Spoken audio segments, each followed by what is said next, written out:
but we are on the Tennessee River. And up here somewhere, we're going to be passing shortly a 230 some odd mile connector between the Tennessee River and the Tombigbee River that goes all the way down to the Gulf in Alabama. This was dug, I think, in the 80s. Cost $2 billion to connect these two rivers, and it was supposedly going to carry a lot of river traffic, but it seems to be mostly for cruising and people who are called loopers. They can go from St. Paul, Minnesota, through the Great Lakes, around Maine, I guess, through the St. Lawrence Seaway, down the Atlantic coast, across Florida, and up to Mobile, get on the Tombigbee River, go north, connect with the Tennessee, get on over to the Mississippi, and go back to St. Paul. Evacuated more dirt than in the Panama Canal. They didn't get malaria, and I think that's probably it right there. We're not going that way. We're going to Florence, Alabama. There is some commercial traffic on this river, but not much. Here's some barges and towboats. Saw a presentation yesterday that talked about living on the river. Towboat guys work 2 months on, 24/7. Obviously they sleep sometime, and then they get 2 months off. They like it. It's a hard job, good for young men. You stick with it and you're an older man, you can be a pilot. But one thing that Mark Twain had to do to be a riverboat pilot, and I think he said they still do, they had to freehand map the entire Mississippi, all of the twists and turns and sandbars and depths of water, etc. You could do that, you could become a captain, which Mark Twain was for 3 or 4 years, evidently. Yep, gravel and rock. Looks like it goes out on boxcars as well as on the river. Lots of corn, soybeans, wheat, other grains. I assume that's what they might be bringing down here and loading. Area encompassing Florence, Muscle Shoals, and a couple other towns is known as the Shoals. A shoal is an underwater shallow area. 2 music studios, Fame Studios and Shoals Sound Studio, recorded many hits here with famous black and white musicians in the 60s and 70s.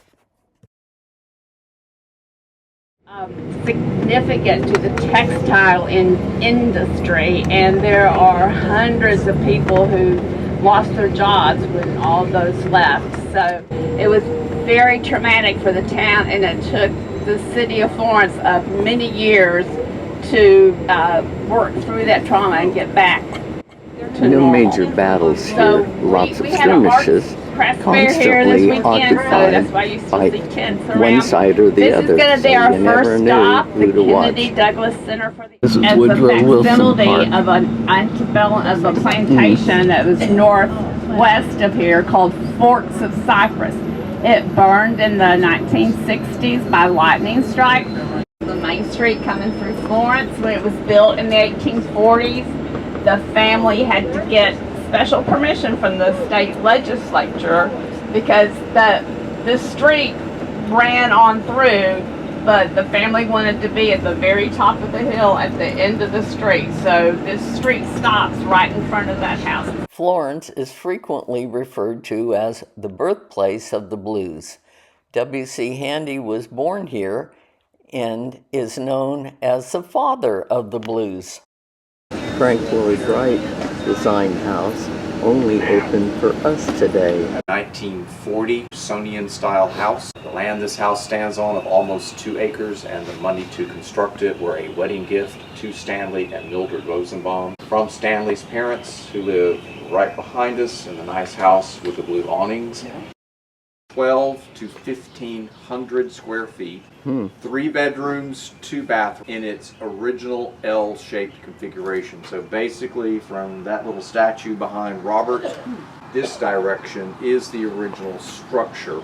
By 1946, the family has outgrown the structure of the original house. They go back to Mr. Wright for the second time. He designs the addition as well. So from the statue back the other way, that brings in 1,000 extra square feet. That would have been mainly 2 larger sleeping areas, a 3rd bathroom, lots and lots and lots of built-in storage. Finally, Wright designs the one and only thing that Mildred Rosenbaum had ever asked for in her new house, and that was a decent-sized kitchen. When you see her original kitchen, you'll understand. This is the back side of this house. Usonian house. The front of this house is made almost entirely out of glass. They generally, but not always, have a flat roof. Now, I'm not going to stand here and tell you people that that has ever been a good idea anywhere, anytime. Horizontal, tucked down into the earth just a little bit. The house actually looks shorter than it really is inside. So long and low, horizontal. So all horizontal lines are overdone. All vertical lines are just not stressed much at all, so your eyes skip across them. Open floor Coming plan. back outside, we get my favorite, and that's what we're gathered under this morning. And this is a carport. It is a 24-foot cantilevered carport. And cantilevering is just a fancy way of saying you left off the post and the columns. Now, we have all seen buildings that are designed on purpose to grab your attention. They generally fall down into 3 categories: that either a government building, a religious building, or a Walmart. White said, don't do that, especially with houses. And he suggested that these houses be constructed of materials from within the environment. So this is red Alabama clay, which has been formed into brick. This is cypress. Cypress grows throughout the river systems here in Alabama, but it doesn't get large enough this far north to make boards out of, so this comes from nearer the Gulf Coast.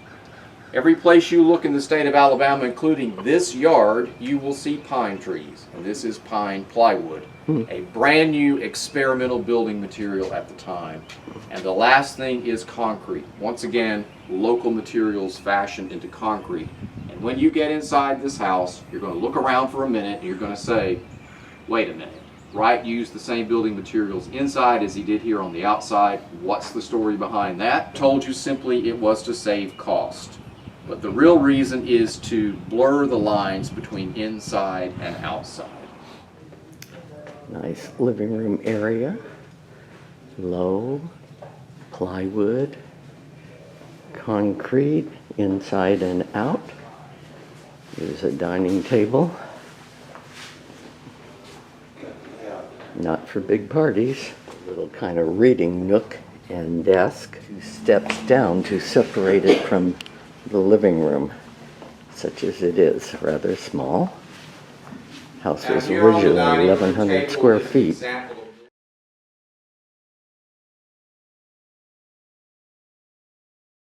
This was the kitchen, the entire kitchen.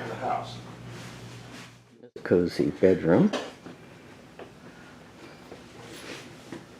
Rosenbaums were known for their eclectic taste and collected various items, including Native American baskets.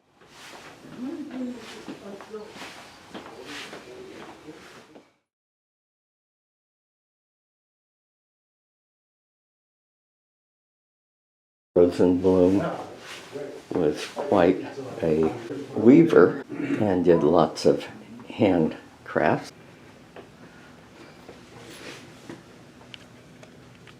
Some hats she made. Look at these beautiful things she made.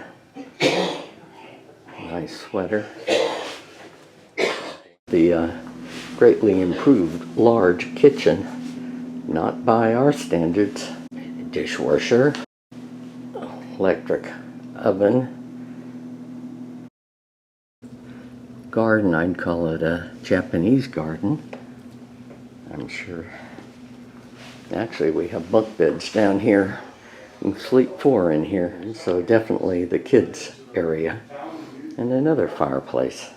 Everything's built on 2-foot by 4-foot grids. The floors, the walls, the doors, Now there's a pretty narrow door. The whole house is cantilevers, so all of these walls are curtain walls. They are not load supporting. I think I can